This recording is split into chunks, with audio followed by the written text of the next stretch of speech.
Hello, good morning, नमस्कार। मैं Alok Singh coaching junction के प्लेटफॉर्म से आप सभी लोगों का सादर अभिवादन करता हूं, नमस्ते करता हूं, प्रणाम करता हूं।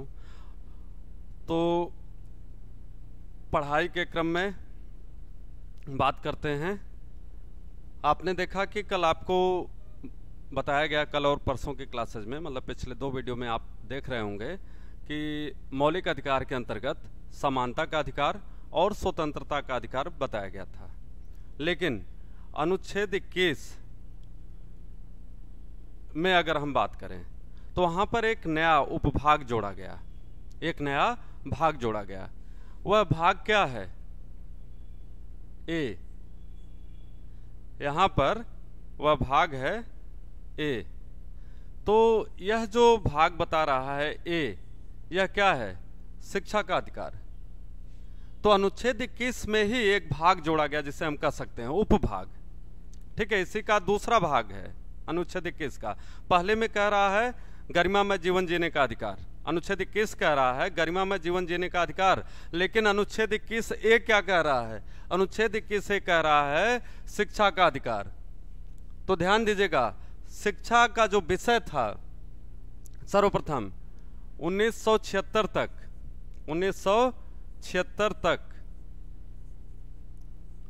शिक्षा जो है राज्य सूची का विषय था, राज्य सूची का विषय था। ठीक है, अनुच्छेद 21 ए में जो आज आप शिक्षा का अधिकार देख रहे हैं, हमने कहा कि 1976 तक शिक्षा का जो अधिकार है यह राज्य सूची के विषय में शामिल था। 3 प्रकार की सूचियां होती है ना, संघ सूची, राज्य सूची और समवर्ती सूची। ठीक है, तो यह जो 3 प्रकार की सूचियां हैं उसमें जो राज्य सूची के अंतर्गत जो है शिक्षा को एक विषय के रूप में शामिल किया गया था। ठीक, तो यह चीज क्लियर हुई कि शिक्षा कहां थी? राज्य सूची में। तो कह रहा है कि 42वें संविधान संशोधन के द्वारा, 42वें संविधान संशोधन 1976 में शिक्षा जो है यह कहां पर शामिल कर दी गई? समवर्ती सूची में, समवर्ती सूची में।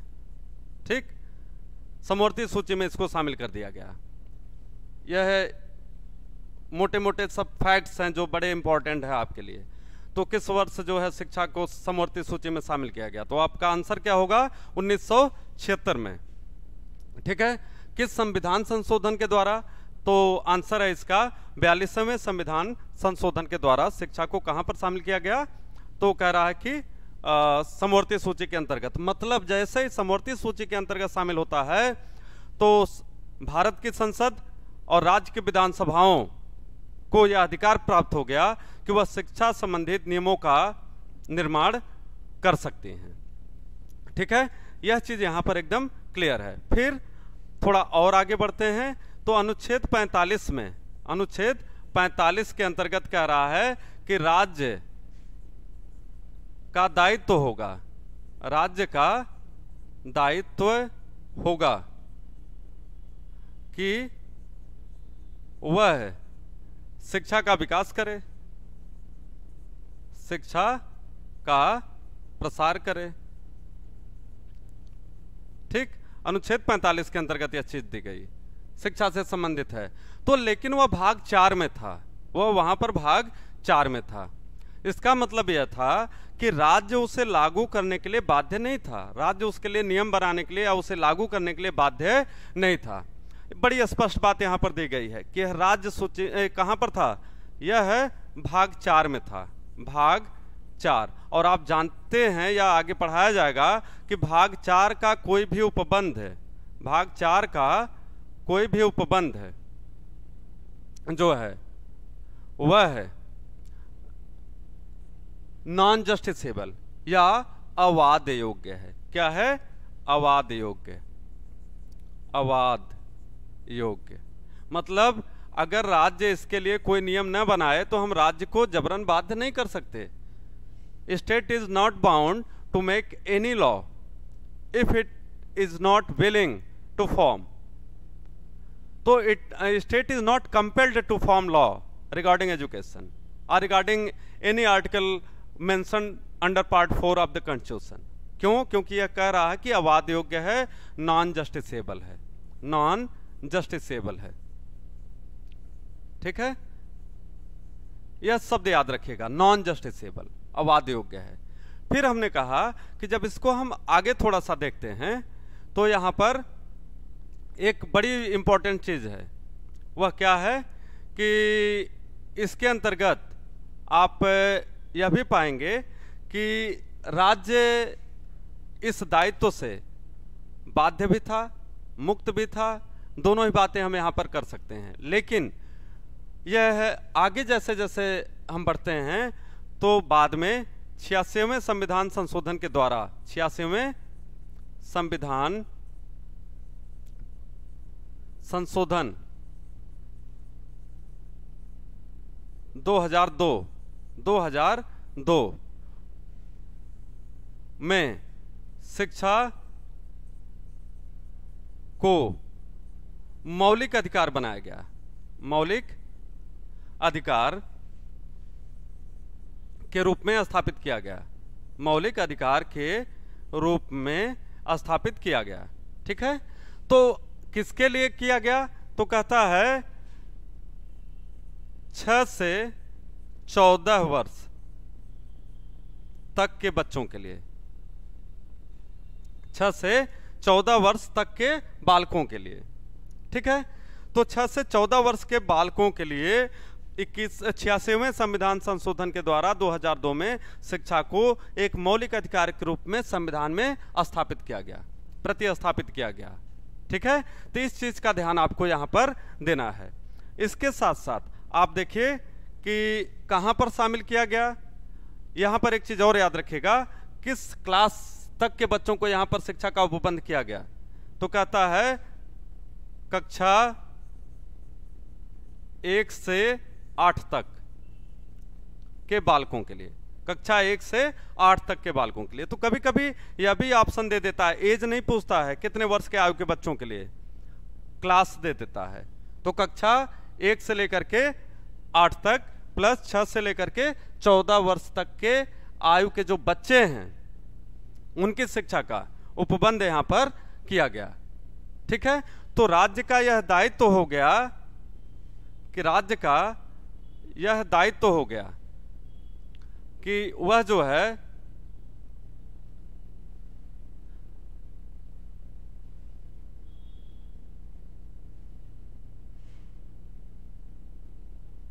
राज्य का यह दायित्व हो गया कि वह क्या करे।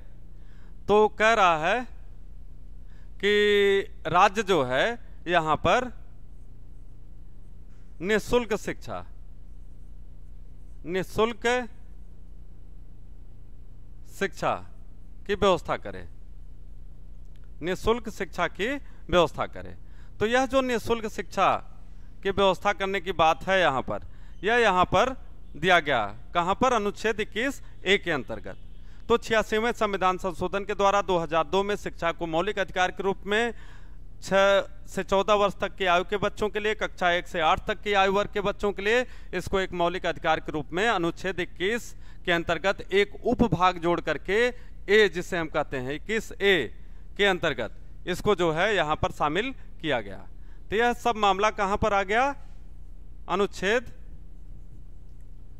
21(a) के अंतर्गत, अनुच्छेद 21(a) के अंतर्गत। ठीक है, यहां पर शामिल किया गया। फिर आगे अगर हम बात करें इसी को जो है 2009 में अधिनियमित किया गया, अधिनियमित किया गया एवं 1 अप्रैल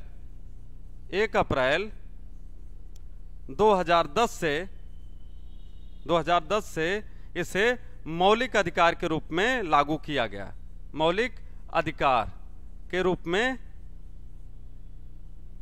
लागू किया गया। ठीक है, तो आपसे पूछा जाता है कि किस तारीख को जो है शिक्षा के अधिकार को मौलिक अधिकार के रूप में लागू किया गया? तो आपका जवाब क्या होगा? 1 अप्रैल 2010।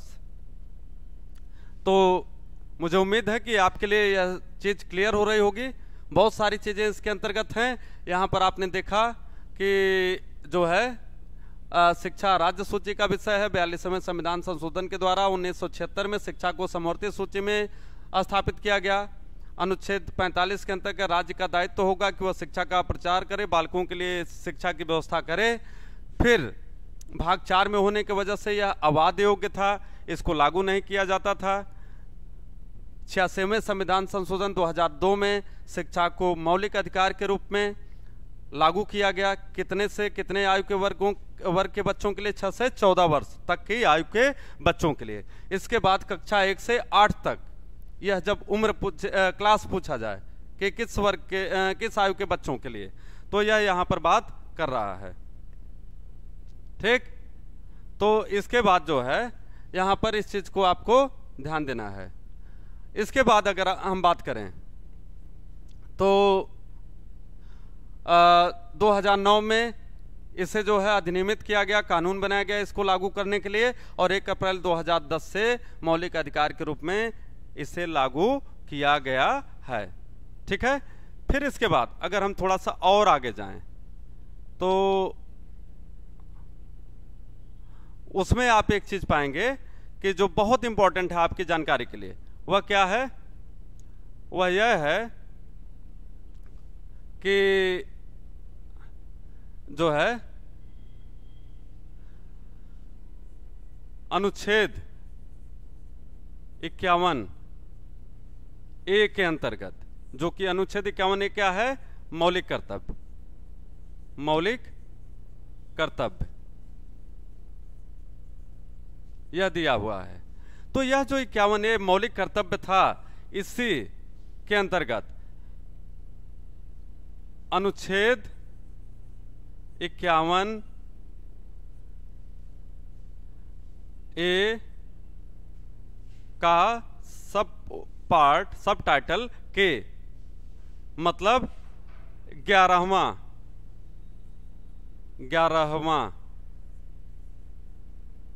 मौलिक कर्तव्य, यह है माता पिता के मौलिक कर्तव्य। यह माता पिता के दायित्व के रूप में जोड़ा गया। कहां पर? माता पिता के दायित्व के रूप में, कि माता पिता का यह दायित्व होगा कि वो अपने 6 से 14 वर्ष तक की आयु के बालकों को विद्यालय भेजें। तो एक जगह मौलिक अधिकार के रूप में शामिल किया गया, फिर इसे देखिए आप मौलिक कर्तव्य के रूप में। हालांकि मौलिक कर्तव्य वाली बात हम आपको बाद में डिटेल में जो है समझाएंगे। ठीक है, तो इस चीज को आपको ध्यान देना है। इसके बाद अब हम लोग थोड़ा सा आगे चलते हैं।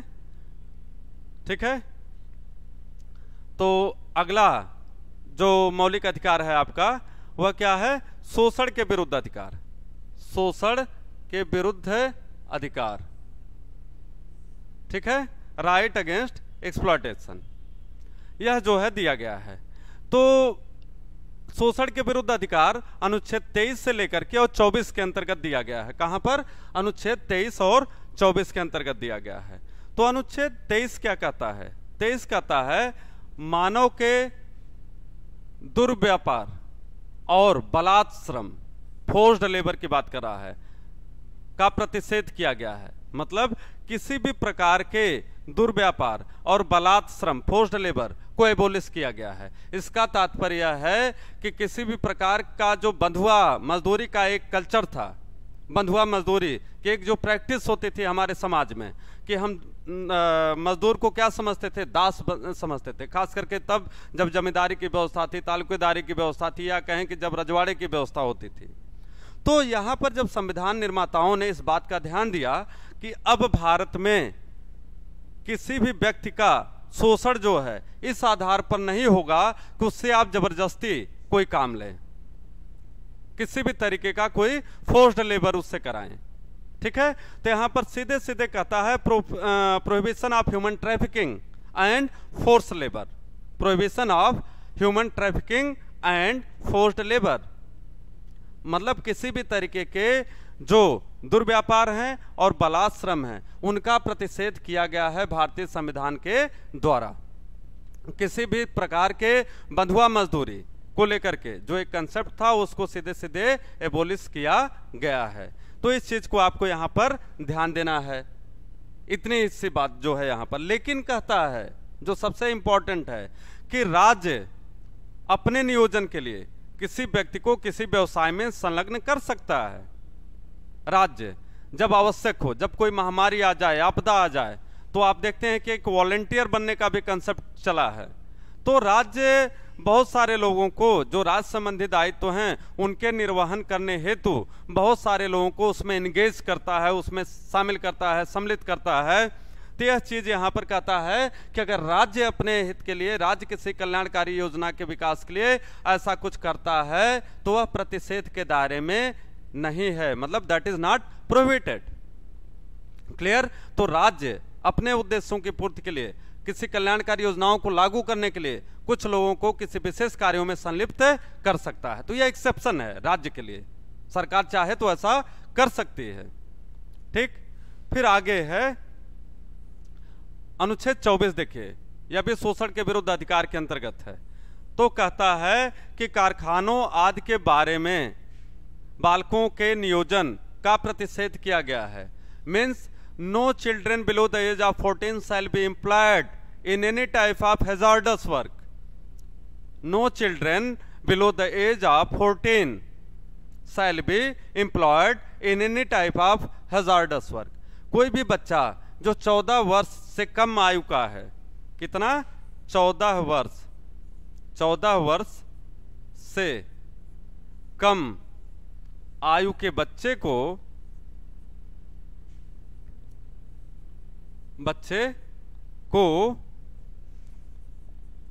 किसी जोखिम भरे कार्य में संलग्न नहीं किया जा सकता, संलग्न नहीं किया जा सकता। अर्थात no children below the age of 14 shall be employed in any type of hazardous work. ठीक है, तो यह लाइन बड़ी स्पष्ट है, बहुत स्पष्ट है एकदम। देखिए यहाँ पर सीधा सीधा कहता है कि कोई बच्चा जो 14 वर्ष से कम आयु का है उसको जोखिम भरे कार्य में नहीं लगाया जा सकता। इसका मतलब यह भी ध्यान दीजिएगा कि हमारे संविधान निर्माता इस बात को लेकर के बेहद जागरूक थे, सतर्क थे कि भारत जो कि किसानों का देश है, जो गरीबों का देश है, ऐसे देश में हम 14 वर्ष से कम आयु के बच्चों को काम करने से नहीं रोक सकते। ठीक है, इसलिए शब्द क्या इस्तेमाल किया जा रहा है? जोखिम भरे कार्य में। क्या इस्तेमाल किया जा रहा है?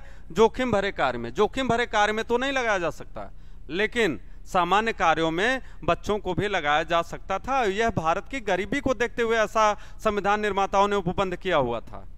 तो एक तरीके का रिलैक्सेशन वहां पर उन्होंने दिया हुआ था। लेकिन जब शिक्षा के अधिकार को मौलिक अधिकार के रूप में शामिल किया गया तो अभी संभावना अब क्या हो गई? समाप्त हो गई। रीजन क्या है कि जब 6 से 14 वर्ष की आयु के बच्चे को स्कूल भेजा जाएगा, उसको पढ़ाई का प्रबंध किया जाएगा, उसको मिड डे मील की व्यवस्था की जाएगी कि ताकि बच्चा भूख के वजह से, खाना खाने की वजह से विद्यालय न छोड़े। होता क्या था कि बहुत सारे ड्रॉप आउट के केसेस होते थे। ड्रॉप आउट का मतलब है कि बच्चा 1 में एडमिशन लिया, 3 तक पढ़ा, क्लास छोड़ दिया, आगे नहीं पढ़ाई किया।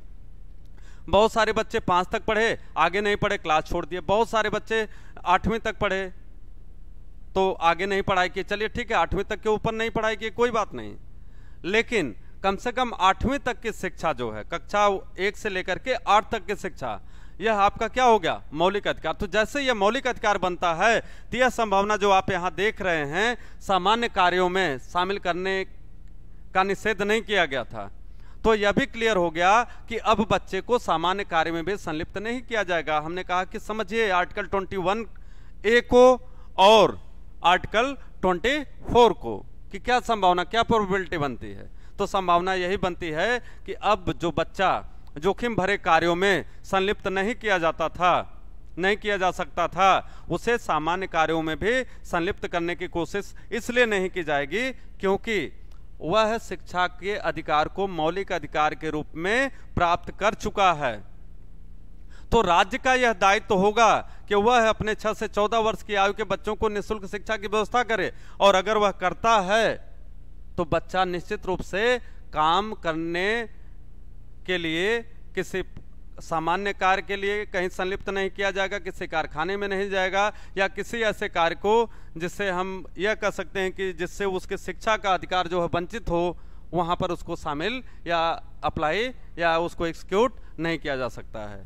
ठीक है, तो यह भी चीज आपकी क्लियर हो गई।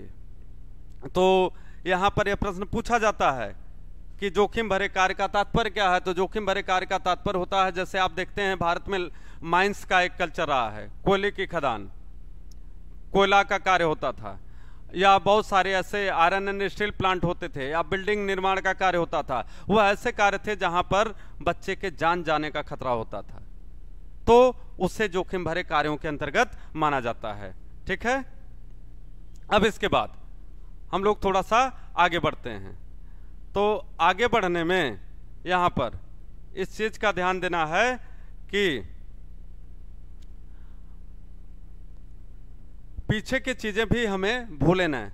तो आपको पीछे की चीजों को एक रिवीजन करते रहना है। पर डे का वीडियो आप देखते रहिए, कई बार देखते रहिए उसको, वो इसलिए कि ताकि उसकी एक समरी जो है आप अपने नोटबुक में याद बनाए रखिए, ताकि एग्जाम में जाने से पहले वह जो शॉर्ट में एक समरी होती है वह आपके बहुत काम आती है।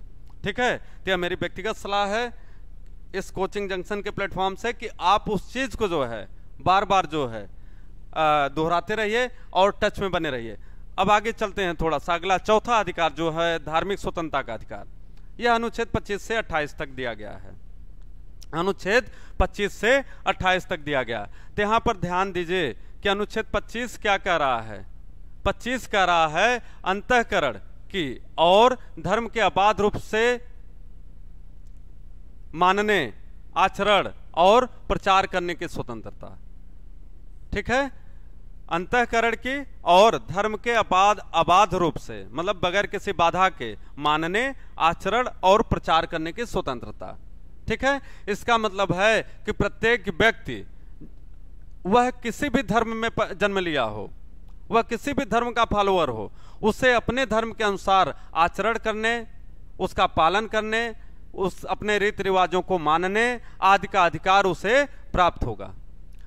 कारण क्या है कि यहां पर संविधान कह रहा है हमारा कि यह हर व्यक्ति का मौलिक अधिकार होगा कि वह अपने धर्म के अनुसार आचरण कर सके, उसका पालन कर सके, उसके रीति रिवाजों का पालन कर सके और उसका प्रचार भी कर सके। यह भी उसको स्वतंत्रता यहां पर प्रदान की। लेकिन जो सबसे इंपॉर्टेंट चीज यहां पर है, जो आईएएस के पेपर में एक बार पूछा गया था, सिविल सर्विस का जब एग्जाम का पेपर आप देखिए कभी, वहां पर इस चीज को पूछा गया था कि सिखों का, सॉरी यहां पर सीधे कह रहा है कि सिखों का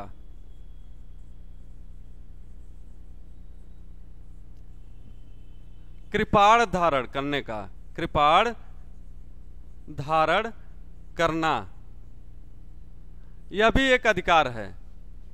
क्या है? एक अधिकार है। तो आपके मन में बार बार ख्याल आता होगा कि क्यों सिख धर्म के लोग ही कृपाण धारण करते हैं, क्यों सिख धर्म के लोग ही तलवार, कृपाण जो कटार है उनके, उसे धारण करते हैं। देखिए उनके कमर में लगी होती है यह कटार जो है, यह कृपाण जो है। तो भारतीय संविधान इस बात का उन्हें इजाजत देता है, परमिशन देता है। क्यों? क्योंकि यह उनके धर्म का एक विशिष्ट अंग है। तो आप देखते हैं 5 चीजें धारण करते हैं ना, केस, कंघा, कड़ा, कटार, कच्छ। केस, कंघा, कड़ा, कटार, कच्छ। ठीक है, तो यह सब जो है, कच्छ मतलब यहाँ कमरबंद से है, तो यह सारी चीजें जो है उन्हें उनके धर्म के अनुसार आचरण करने की स्वतंत्रता दी गई है। तो सिखों का कृपाण धारण करने का अधिकार भी जो है वह अनुच्छेद 25 के अंतर्गत शामिल किया गया है। तो इस बात को आपको ध्यान देना है। फिर आगे अनुच्छेद 26 थोड़ा सा आप देख लीजिए।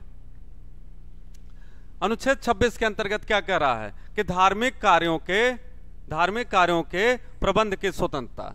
तो धार्मिक कार्यों के प्रबंध की स्वतंत्रता का क्या है कि प्रत्येक धार्मिक समुदाय को जो भारत का है उसे अपने धार्मिक संस्थानों के प्रबंधन की स्वतंत्रता प्रदान की गई है। मतलब उसके लिए जो फंड की व्यवस्था है, उसके लिए जो राजस्व की व्यवस्था है, उसके लिए जो जमीन की व्यवस्था है, या उसके लिए जो नियम कानून की व्यवस्था है, वह प्रत्येक धर्म अपने हिसाब से करने के लिए स्वतंत्र है। ऐसा अधिकार जो है भारतीय संविधान उसे देता है, और जो कि धार्मिक स्वतंत्रता के अधिकार के अंतर्गत अनुच्छेद 26 के अंतर्गत वर्णित किया गया है। ठीक है ना। तो यह चीज यहाँ पर आपको बड़े स्पष्ट शब्दों में दी गई है। तो यहाँ पर यह लाइन ही इंपॉर्टेंट है, यही पूछी जाती है बार बार, सीधी सीधी लाइन कि धार्मिक कार्यों के प्रबंध की स्वतंत्रता कहाँ पर दी गई है। तो आपको याद रखना है कि अनुच्छेद 26 के अंतर्गत। ठीक है। अब आगे जो है अनुच्छेद 27 देख लीजिए। कहता है किसी विशिष्ट धर्म की अभिवृद्धि के लिए करों के संदाय के बारे में स्वतंत्रता। मतलब कहता है कि कोई किसी विशिष्ट धर्म की अभिवृद्धि के लिए करों के संदाय के बारे में स्वतंत्रता।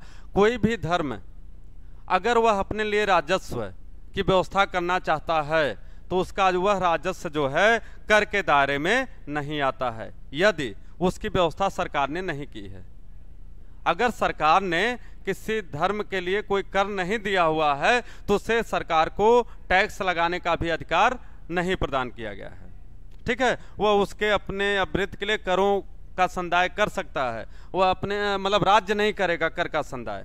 तो कहने का मतलब उस वहां पर कर से छूट दी गई है, धार्मिक संस्थानों को करों से छूट दी गई है। यह कर की छूट कहां पर दी गई है तो कहता है अनुच्छेद 27 के अंतर्गत जो है। फिर आगे जो है अनुच्छेद 28 कहता है कि कुछ शिक्षा संस्थाओं में धार्मिक शिक्षा, धार्मिक उपासना में उपस्थित होने के बारे में स्वतंत्रता। तो कहता है कि किसी भी धार्मिक संस्थान में जब आप शिक्षा लेने जाते हैं तो आपको उस धार्मिक रीति रिवाज में भागीदारी होने के लिए बाध्य नहीं किया जा सकता। बाध्य होने मतलब उसमें भागीदार होने के लिए बाध्य नहीं किया जा सकता है। खास करके बच्चों को, अगर उसके गार्जियन की सहमति नहीं है, लाइन ध्यान से सुनिएगा, अगर बच्चा नाबालिग है, उसके गार्जियन की सहमति नहीं है तो बगैर उसके गार्जियन की सहमति के जबरदस्ती उसे किसी धार्मिक संस्थान में वहाँ की व्यवस्था में भागीदार होने के लिए बाध्य नहीं किया जा सकता है। तो नाबालिग का जो शब्द इस्तेमाल यहाँ पर किया गया वो इसीलिए किया गया है कि यदि बच्चा बहुत छोटा है, उसको इसके विषय में जानकारी नहीं है। और दूसरी चीज, बहुत सारे ऐसे धार्मिक शिक्षण संस्थान हैं जहां पर हम जाते हैं पढ़ने, तमाम मिशनरीज के स्कूल होते हैं, तमाम और धर्मों के स्कूल होते हैं, मदरसे होते हैं, वहां पर हम पढ़ने के लिए जाते हैं। तो इसका मतलब यह है कि वह मदरसा, वह मिशनरी, वह जो तमाम और हिंदू धर्म के अनुसार भी जो तमाम विद्यालय चलते हैं वहां पर हम शिक्षा धारण करेंगे, कर सकते हैं, यह हमारा अधिकार है, हमारे प्रवेश को वर्जित नहीं किया जाएगा। लेकिन यह भी एक चीज याद रखिएगा कि वह धार्मिक संस्थान अपने हिसाब से अपने रीति रिवाजों परंपराओं को वहां पर स्थापित कर सकता है। जैसे हम कहते हैं ना कि सुबह हम असेंबली करने जाते हैं, प्रार्थना करने जाते हैं, तो उस धर्म के अनुसार अगर रीति रिवाज से उसका वहां पर हो रहा है प्रदर्शन तो हम उसका विरोध नहीं कर सकते हैं। तो दोस्तों आपके लिए यह बता दूं कि यह जो चीजें आपको बताई गई हैं यह बड़ी इंपॉर्टेंट है। मौलिक अधिकार का जो प्रत्येक आर्टिकल है जहां पर जितना पूछा जाता है उसी हिसाब से मैं व्याख्या भी कर रहा हूं। जिस स्तर का प्रश्न आपसे पूछा जाता है उसी हिसाब से आपको व्याख्या की जा रही है। जहां ज्यादा व्याख्या की जरूरत है, लगेगा कि यहाँ क्वेश्चन डीप पूछा जाता है, बहुत अंदर तक पूछा जाता है, वहां पर हम डीप जाएंगे। लेकिन जहां पर यह लगता है कि नहीं यहाँ से अभी तक एक सामान्य प्रश्न का कल चल रहा है तो वहां पर उस चीज को हम थोड़ा सा स्किप करते हैं और उसको यह सोचते हैं कि यहाँ पर आपका टाइम वेस्ट ना हो। क्योंकि इस दौर में जब आप तमाम महामारियों से जूझ रहे हैं, दुनिया जूझ रही है, भारत खास करके इससे एक घनघोर तबाही की तरफ है, तो ऐसी स्थिति में हमें इस बात का ध्यान देना है कि अपने टाइम का जो क्वालिटी पार्ट है वह अपने शिक्षा पर भी देना है। तो कोई भी महत्वपूर्ण चीज छूटे न, लेकिन जहां पर स्किप होने का मौका है वहां पर उस चीज पर बहुत ज्यादा आपको टाइम वेस्ट करने की जरूरत नहीं रहेगी। तो जहां जहां मेन चीजें आपको हेडलाइन के रूप में याद करना है, समझना है, वहां पर उस रूप में आप समझिए। जहां जरूरत है वहां पर आप कंसंट्रेट होइए, समझिए, कंसेप्ट को समझिए। और कोचिंग जंक्शन का प्लेटफॉर्म जो हमने आपसे कहा कि इस पे बहुत सारे सक्षम टीचर हैं, आप इनसे जुड़िए और प्रत्येक विषय से संबंधित जानकारी, पढ़ाई लिखाई सब आपको यहाँ पर मिलती रहेगी। पीपीटी नोट्स भी आपको उपलब्ध होंगे। यह भी सारी व्यवस्था चल रही है और ज़्यादा से ज़्यादा संख्या में लोगों को भी बताइए इसके विषय में, और अच्छी पढ़ाई होगी, क्वालिटी पढ़ाई होगी, आपको लगेगा कि हाँ हम एक अच्छे प्लेटफॉर्म से जुड़े हुए हैं। Thank you very much. Have a nice day.